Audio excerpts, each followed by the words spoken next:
আচ্ছা, deep স্টেটকে reveal করার যে ব্যাপারটা সেটা আমার কাছে মনে হয় যে একটু আলাদা রাখি, বরং টক্সিসিটি নিয়ে যে কথা বলছি যে এমন একটা অবস্থা হয়ে গেছে যে আপনি যদি এখন সত্যি কথাটা বলেন বলিষ্ঠভাবে তাহলে আপনাকে আক্রমণ করা হবে। এই যে অনলাইন মব, এই অনলাইন মবের কারণে আমরা দেখছি মানুষ অনেকেই এখন কথা বলতে চায় না, এরকম একটা জায়গায় চলে যাচ্ছে। তাহলে বাংলাদেশের রাজনীতি কোথায় যাবে শেষ পর্যন্ত? বাংলাদেশের রাজনীতি শেষে এসে কারা আসলে বিজয়ী হবে? আমি যদি একটু মানে এখানে তত্ত্বের কথা বলি তাহলে নিশ্চয়ই আপনারা খুব বেশি মাইন্ড করবেন না। মানে একটা হচ্ছে যে আপনার একটা ডেমোক্রেটিক স্টেট আসলে ফাংশন করে অনেকগুলো তার কি বাউন্ডারি থাকে, কারণ স্টেট মানে বাউন্ডারি। কিন্তু আমি অন্য আরেকটা স্টেটের সাথে আমার একটা বাউন্ডারি আছে। একটা ডেমোক্রেটিক স্টেটে অনেকগুলো বাউন্ডারি থাকে।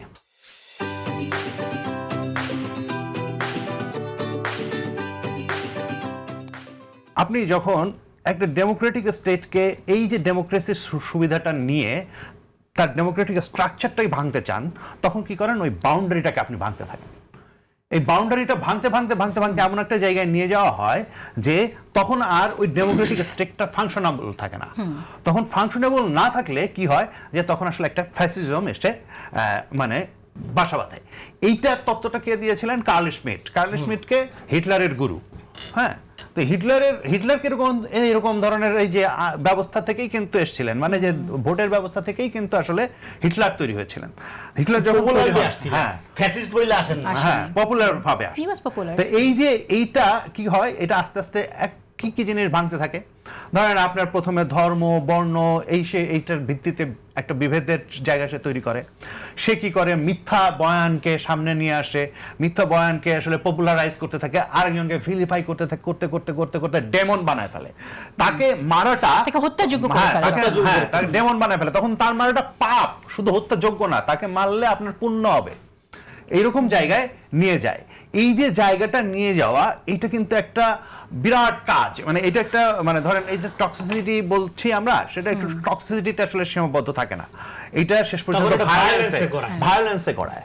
এই যে ভায়োলেন্স পর্যন্ত যে যায়, এই ভায়োলেন্সের পলিটিক্সটা তখন প্রিভেইল করে। তখন কি হয়? তখন আপনার এই পুরা আপনার বলেন যে ডেমোক্রেটিক প্রসেস মানেই হচ্ছে যে আলাপ আলোচনা, অমুক তমুক, এই সে আলাপ আলোচনা করে সময় নষ্ট করার কি দরকার?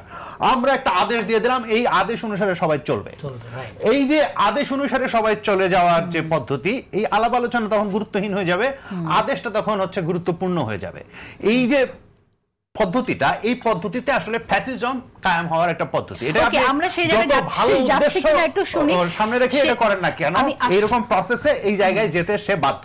ফলে এইটা যে একটা মানে আমি বলি যে এটার অনেক দূরবর্তী যে একটা কনসিকুয়েন্স, এটা মাথায় রেখে এটা আমাদের চিন্তা করা দরকার, কারণ এটা কাউকে স্পেয়ার করবে না।